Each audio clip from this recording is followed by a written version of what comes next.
Hello everyone, welcome back to my YouTube channel. आज हम बात करने वाले हैं इस वीडियो में कलेक्टिव न्यूक्लियर मॉडल के बारे में। तो आज का जो हमारा टॉपिक है वो है collective nuclear model. Collective nuclear model क्या होता है कि ये हमें बताता है कि लिक्विड ड्रॉप मॉडल और न्यूक्लियर सेल मॉडल, ये दोनों को एक ही फ्रेम में जोड़ करके बताता है। इसी को कलेक्टिव न्यूक्लियर मॉडल कहते हैं। इसे एच बोहर और बेन मोटेल्सन ने 1952 में बताया था। इस दोनों फीचर्स को जोड़ करके बताया था। तो चलिए स्टार्ट करते हैं। Collective nuclear model. The collective model proposed by H Bohr and Ben Mottelson 1952 combines features of the nuclear cell model and the liquid drop model। मतलब कलेक्टिव मॉडल प्रपोज किया गया एच बोहर और Ben Mottelson के द्वारा 1952 में। Combine features of nuclear shell model, इसमें क्या क्या कंबाइंस थे, जुड़े हुए थे। न्यूक्लियर सेल मॉडल थे, इसके फीचर्स थे, और लिक्विड ड्रॉप मॉडल के फीचर्स को एक ही में कंबाइन करके इन्होंने बताया। It explain that the nucleus exhibits both single particle motion as in shell model and collective motion as in liquid drop model such as rotations and vibrations of the entire nucleus.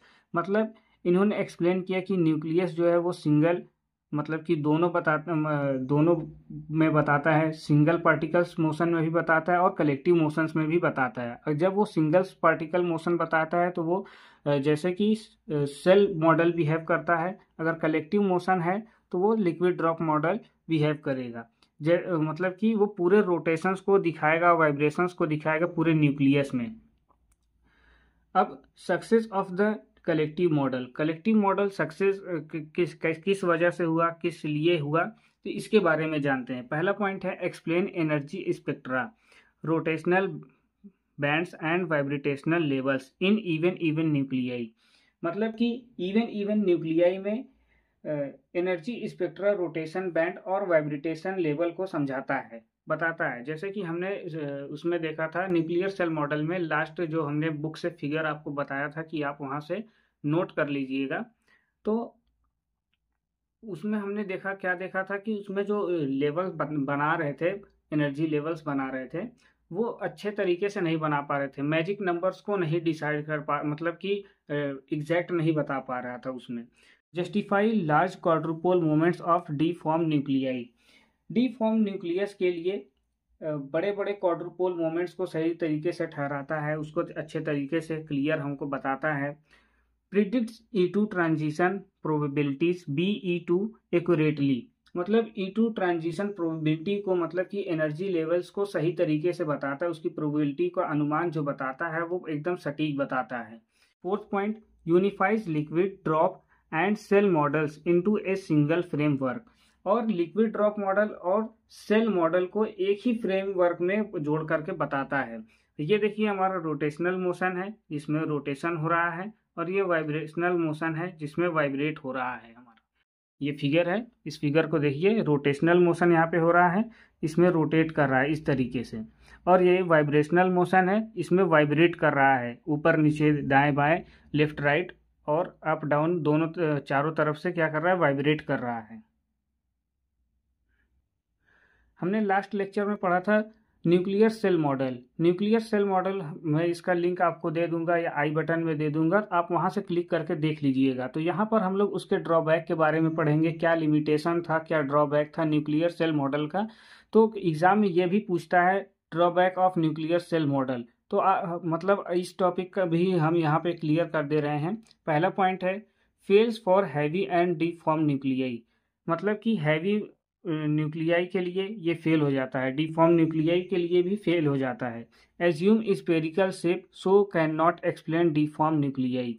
मतलब ये बताता है कि spherical shape है हमारा, जो nuclei है वो स्पेरिकल शेप है, इस वजह से इसको वो एक्सप्लेन नहीं कर पाता है। Can not explain collective behaviour. ये कलेक्टिव बिहेवियर को एक्सप्लेन नहीं कर पाते हैं। Ignores vibration and rotation of the whole nucleus. मतलब कि ये इग्नोर कर देता है, अवॉइड कर देता है वाइब्रेशंस को और रोटेशन को जो पूरे न्यूक्लियस के अंदर हो रहा है।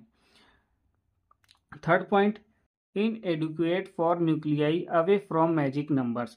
और ये मैजिक नंबर्स को, कुछ ही मैजिक नंबर्स को बता पा रहे थे न्यूक्लियर सेल मॉडल, और मतलब कि 2, 8, 20 बस इतने ही बता पा रहे थे, उसके आगे का बता नहीं पा रहा था। न्यूक्लियर सेल मॉडल में हमने देखा था कि 20 के बाद 40 आ जा रहा था, जबकि मैजिक नंबर में 28 आ रहे थे 20 के बाद। तो यहाँ पे ये सारी चीज़ें बता नहीं पा रहा था अच्छे तरीके से, एक्यूरेट बता नहीं पा रहा था मैजिक नंबर्स को। फोर्थ पॉइंट क्या है, नेग्लेक्ट्स न्यूक्लियन इंटरेक्शन। जो न्यूक्लियन के अंदर इंटरेक्शन हो रहा है उसको भी निगलेक्ट कर दे रहा था, अनदेखा कर दे रहा था। Treats nucleons at independent particles ignoring correlations between them. मतलब कि उसके अंदर जो पार्टिकल्स के अंदर इंडिपेंडेंट न्यूक्लियंस है, उसके अंदर जो पार्टिकल्स हैं वो इंटरेक्शन हो रहे थे, उसको कोरिलेशन बता नहीं पा रहा था, इग्नोर कर दे रहा था।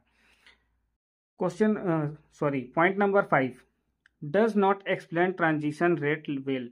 ट्रांजिशन लेवल को अच्छे तरीके से डिफाइन नहीं कर पा रहा था, एनर्जी लेवल्स को बता नहीं पा रहा था। कहाँ बता पा रहा था, हमने लास्ट में देखा था जो एनर्जी लेवल डायग्राम बनाया था उसको भी अच्छे तरीके से एक्सप्लेन नहीं कर पा रहा था। Nuclear shell model fails to predict electromagnetic transition probabilities correctly. मतलब कि वो सही तरीके से transition level electromagnetic transition probabilities को सही तरीके से नहीं बता पा रहा था, फेल हो जा रहा था। आज के इस वीडियो में हम यही टॉपिक रखते हैं, मिलते हैं किसी नेक्स्ट वीडियो में।